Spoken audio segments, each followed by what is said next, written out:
kick it off asking what people were listening to when they were little. For me, it was a lot of different things on my green iPod shuffle. But I want to know what you were listening to when you were growing up.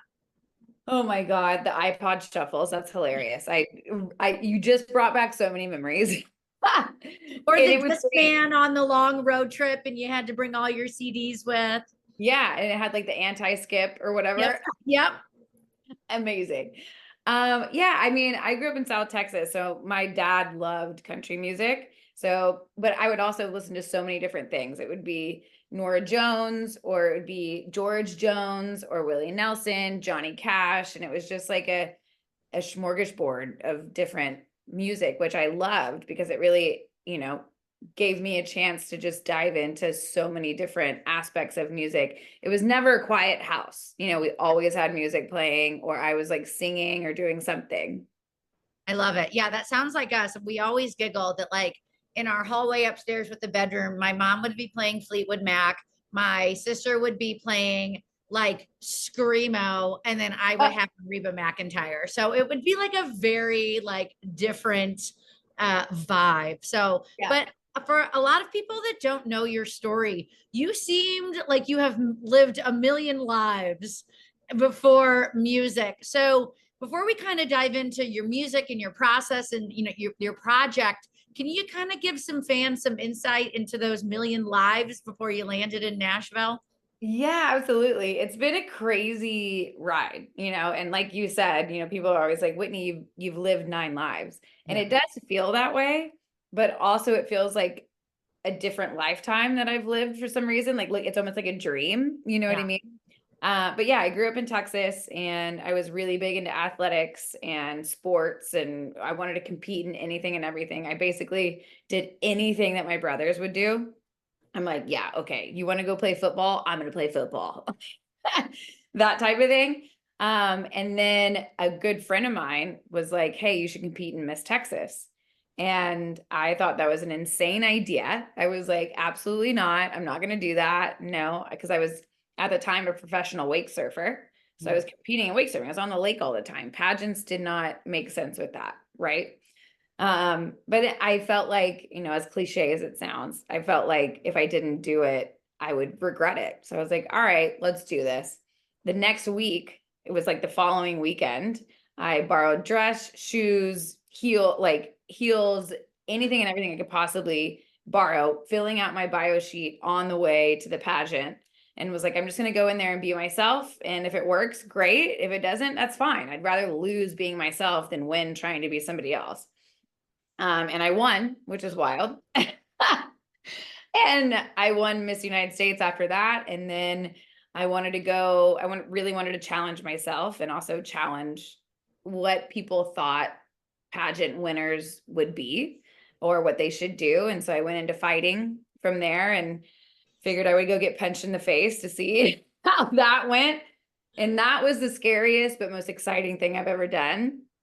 Then went into commentating for kickboxing for a few years after that, and podcasting after that. So like so many different lives, like you said, but the vein through it all was I wanted to sing and I wanted to be a musician. And I just maybe thought that if I would have accomplished something, like when I win Miss United States, maybe I won't necessarily have the desire to sing as much, and that did not work. Oh my gosh, clearly it didn't work. Yeah. I love that little expose. I wasn't aware of all of that. Like, Uh, but I feel like it gives you an edge for your music, and it gives you kind of different um wavelength when it comes to thinking and your work ethic. So how do you feel like living those 9 lives and being as competitive as you sound you are really kind of sets you up for a really great headspace when it comes to being in the music industry?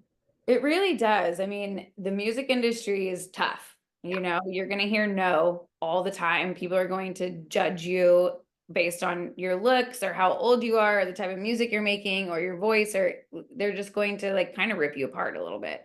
And the industry will show you if you're meant for it or if you're not, if you have the resilience to like stay in it and do it, or you're not. And I really think a lot of my past experiences helped shape me to be like, okay, I've been through a lot, and I've been through the judgment, and I've been through someone trying to make me into something. And I really just take all of those lessons into the music industry and into the music that I make now. Honestly, I look back and I'm like, if only I would have done it sooner, but I don't know if I would be able to do what I'm doing now if Yeah. I was younger. I wouldn't have the same lessons. I wouldn't have the same like groundedness in who I am.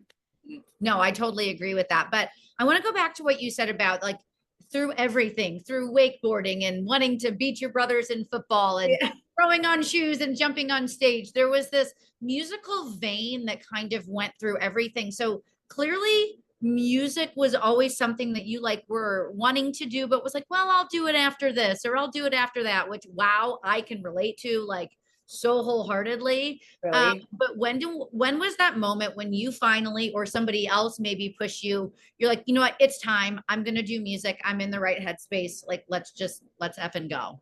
Yeah, exactly. That's kind of I had to get to the point to where I chose it for myself, because Yeah. the reason I didn't do music is because it was my biggest fear. I was told when I was 10 years old that I couldn't sing, and my 10-year-old self, I internalized that and I believed that wholeheartedly, and that I should never sing again, because if I sing, then through therapy I've learned that if I sing, then I'm not going to be loved. Like that was the whole story I created for myself. And so that's what I'm saying. Like I did all of these other things to scratch that itch and like kind of hide from that and run from the one thing that I wanted to do. And finally I just knew that if I didn't try it, I would end up on my deathbed being like, this is the one thing you wanted to do your entire life, and here you are dying, and you didn't do it because you were a little afraid to get on stage. Like, no, ma'am, we're not here for that. So I started taking vocal lessons just to get over the fear of that. And my vocal coach at the time, he said, hey, I'd love for you to come in and sing. He's doing like a YouTube project or something. And first off, completely terrified to do this, but I was like, okay, sure. Like, I'll just say yes and then deal with the repercussions after. And I ended up going in and singing. It was my first time in a studio, which was also terrifying because I had no idea how any of this worked. And the owner of the studio was there, Matt Noveski, who plays for Blue October in Austin. And he said, look, I'm not interested in taking on any other artists right now, but there's something here and I would love to help you if you're interested. And I felt like that was God slapping me across the face to be like, this is your chance. If you say no, you're going to have to live with this for the rest of your life. And I'm not here for it. Yeah, there's no like texting him the next day, be like, sorry, I changed my mind. Yeah, Like, no, you can't do that. It's like you say yes now or forever hold your peace, yeah, basically. right. I love it. I love it. So I want to talk about your music. I love it because I feel like it blends all of the music that I grew up loving together. I've dubbed you the country blondie. Ah, I love So that. Thank you. I don't know like why that came to me, but like with your last couple of releases, I'm like, she's giving me this like edgy blondie Janis Joplin country vibe. And so I shared your music with my mom, who got me into Janis Joplin and Blondie and Heart and all that stuff. My mom's like, oh yeah, I can totally see it. But that's how I describe you. How would you describe your music to somebody that's new to you?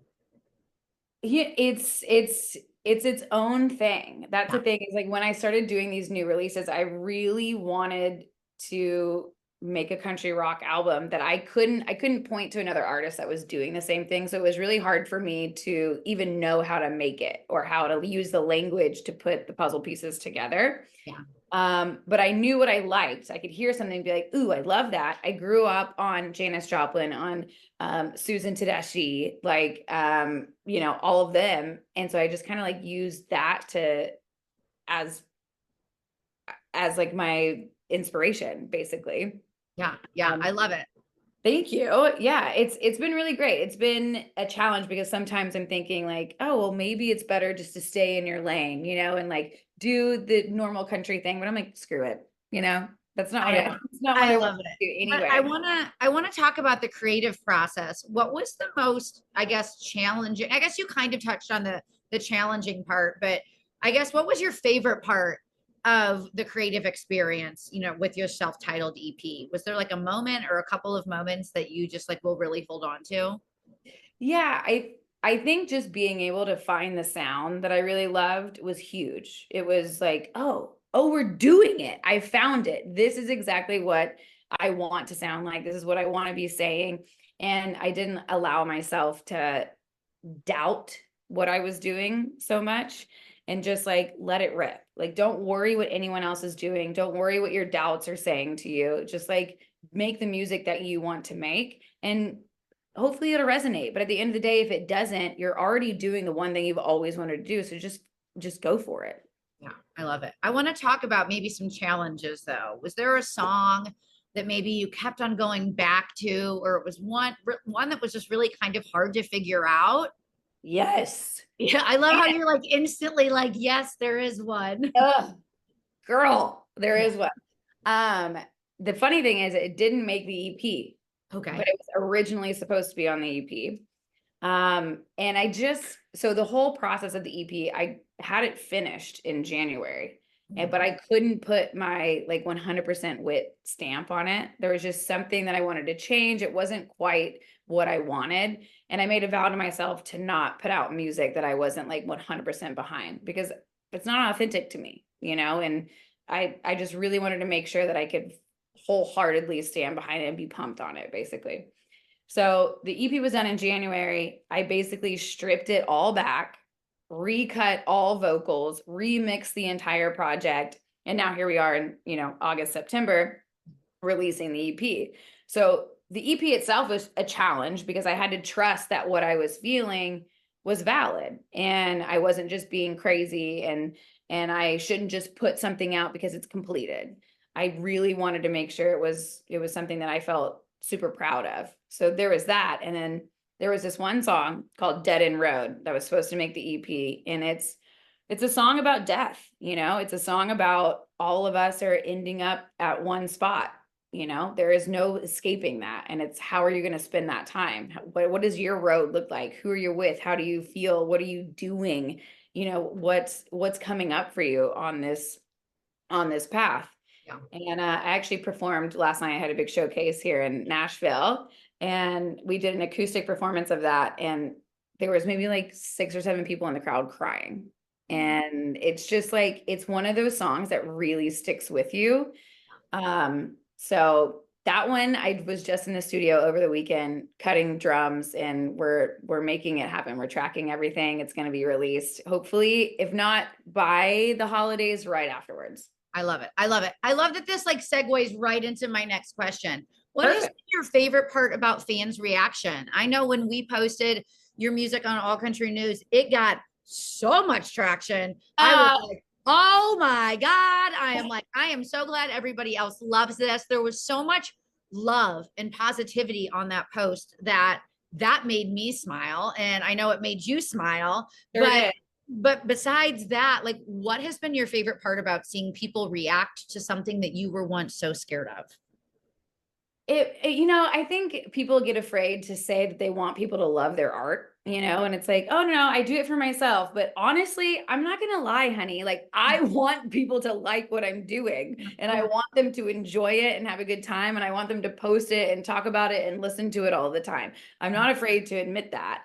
But I think my most exciting part is the fact that the music that I'm making now feels really authentic to me, and it's not what you see every day. It's a little bit off from center, it's different. And so the fact that people are reacting to the authenticity of it, I couldn't ask for anything better because that's what it's all about. Truly, that's what it's all about. Like, you love the part of me that is just me. I'm not trying to be anything for you and you love it. Hell yeah. Like sign me up. I don't have to do Yeah. anything, right? But Yeah. I can't believe the year's almost over. I feel like it's going to be Christmas. I was at Target yesterday and they already had Halloween stuff up. I'm like, can we get through August, please? I Like, know. I'm, Someone sent me, I have like a group text with my girlfriends and they were sending like an autumn espresso martini or something. I'm like, autumn? I'm like, Autumn, it's 90 degrees. Yeah. Yeah. But I want to talk to you about goals for the rest of this year. Personal, professional, what's something that you're hoping to really either complete by the end of the year, or at least, really kind of start to have in the works by the end of the year? Well, I have this next project already in the works, that it's already written. We recorded 4 songs, including Dead End Road. So we did drums for that. My boyfriend plays for Highly Suspect, which is a rock band. So he's playing drums on all of my tracks. So it's been really fun collaborating with him. He brings like the rock world into the country world, and it's been this really fun like dance that we're getting to do in the studio. So yeah, as soon as I get the vocals done, which I'll probably have those done in about a month, I'm hoping to release that new music. And I love the EP that I did, and I have another song coming out September 6th called Go to Hell. And it's so much fun, but I really feel like this new project is just honing in even more on my artistry and the things that I want to say. And it's a bit more vulnerable. It's a bit more like a peek behind the curtain and like into my heart, to like a lot of the places that maybe I haven't talked about before or felt safe to talk about. So I put it in the music, and I'm excited for people to feel that, because I think when you really dive deep into the emotion of everything, and the real life thoughts and scenarios and whatnot, people can feel that, and it gives them permission to feel the same way, and I couldn't ask for anything more. You're listening to